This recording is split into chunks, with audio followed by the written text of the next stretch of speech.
Welcome back to our conversation with 5th District Congresswoman Katherine Clark. And Representative, this month marks the 2nd anniversary of the start of the so-called Me Too movement, in which many women have come forward with accounts of sexual assault and harassment, many involving well-known figures in media, politics, and other fields. 2 years on now, I know you've been active in turning some of this anger and truth-telling into legislation. What tangible changes has this movement really achieved?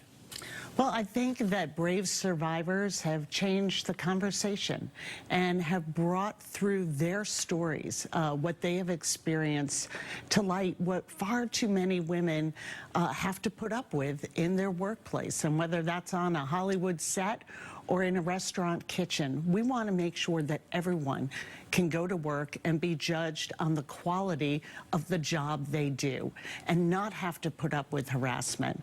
And working with Senator Patty Murray, we have put together a bill we call Be Heard, because we want our voices to be heard, that is going to be comprehensive legislation to put into law protections for workers.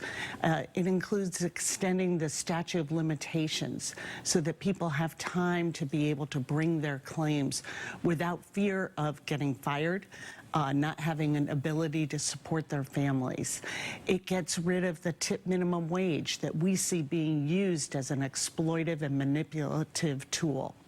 We want to give, through the power of law, the protections that every worker deserves to go to a workplace and be treated with dignity. Well, so would these protections be substantially tougher or more enforceable than what many companies already do through their human resources? I mean, I know here we have training in what constitutes sexual harassment. There's zero tolerance for it.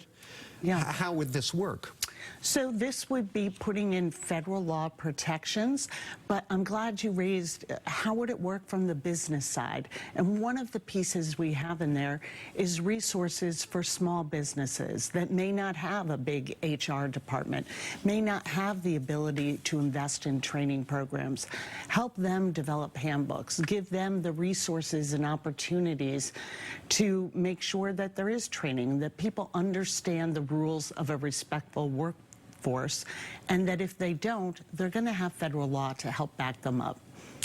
Our time is up, but I'm going to steal 30 more seconds just to get a sense of how fast this impeachment inquiry is likely to move. Are we looking at something that's wrapped up by year's end, or not sure, or no, it's going to be longer? We're really going to let the facts set the timeline, but I can tell you that the Democrats in the House are committed to having a process that is done with the urgency of these claims and the urgency of the threats to our national security, that is done fairly and that is done in a transparent way so that the American people can see the truth and can see the evidence that is mounting against this president. So this might slop over into the election year.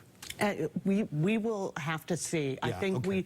we want to make sure that it is done right, that it is done reasonably and fairly. And that's how we are going to be able to have a process that the American people can trust. And that is critical when taking on something so serious as impeachment. Thank you for being here. Thank you. Don't be a stranger. Appreciate it. Congresswoman Katherine Clark of the 5th District. That's all our time for this morning. Now, back over to my colleagues for much more WBZ News.